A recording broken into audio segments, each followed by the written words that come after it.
We're just getting word that President Trump spoke on the phone today with several Middle Eastern leaders, including the Palestinian Authority President Mahmoud Abbas, to inform them about his intention to move the United States Embassy from Tel Aviv to Jerusalem and to recognize Jerusalem as Israel's capital. Let's go to CNN correspondent Ian Lee. He's joining us from Jerusalem right now. Ian, clearly the Trump administration has been warned now by multiple allies of a backlash from a move like this. First of all, what's the reaction you're getting from the Israelis and the Palestinians?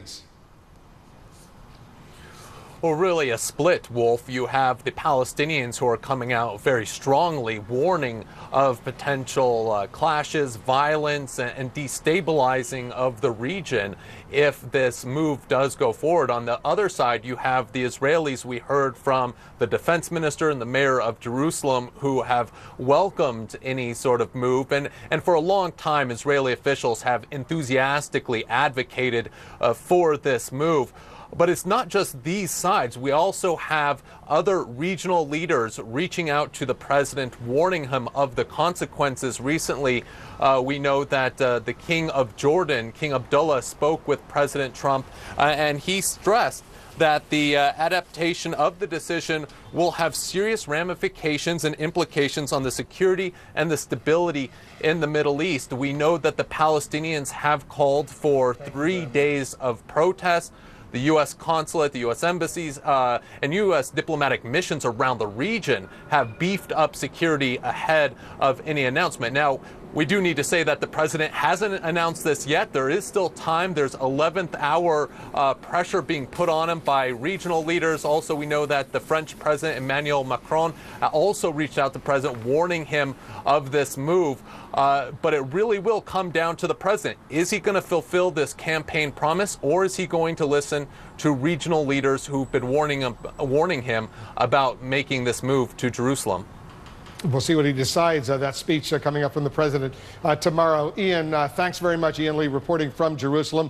Let's bring in our CNN senior diplomatic correspondent, Michelle Kaczynski. Michelle, the fear among a lot of experts is this could further complicate the Israeli-Palestinian peace process, which isn't exactly moving along to begin with, but this could make it even more complicated. Right, to say the least complicated, if not undermine it altogether. And in fact, that's what King Abdullah told the president in a phone call today, that this could have serious ramifications. And the U.S. is supposed to be a leader on this peace process. And you have multiple leaders in the region and elsewhere warning the president and the White House that this could undermine the process. It could undermine the U.S.'s role in this. I mean, what we're hearing from foreign governments is, why do this now?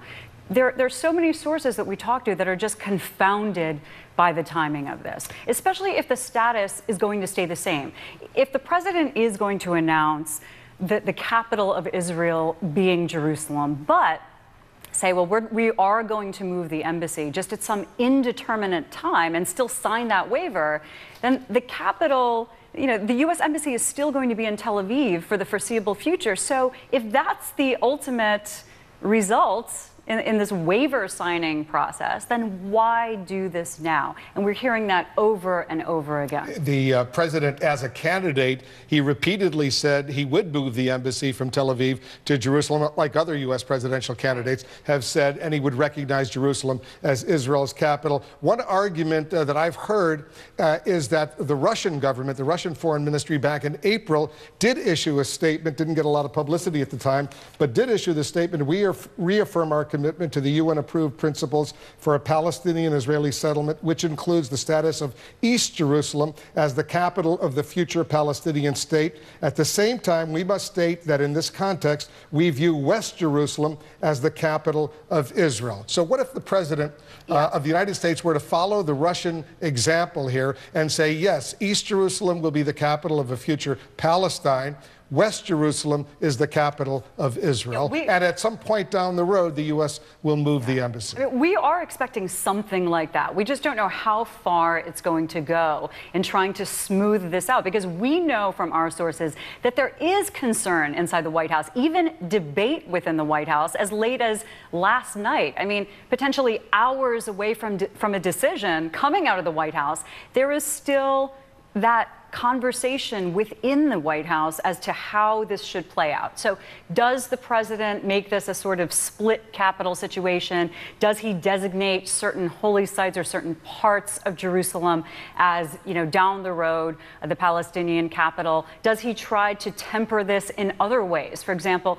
maybe he'll talk about there needing to be a two-state solution. So for all of that and all of the possibilities that they could try to balance this decision, of course, the question is still going to be, how much is that going to assuage these enormous tensions surrounding this? That's a good point, and we'll see how far the president goes. Does he call for a two-state solution, Israel and a future state of Palestine? Does he differentiate between East Jerusalem and say the U.S. will move the embassy to West Jerusalem, recognize West Jerusalem as the capital of Israel, not necessarily East Jerusalem? These are issues that are being debated and discussed, I assume, even as we're speaking at this late moment, but maybe the president's already made up his mind on all of the above.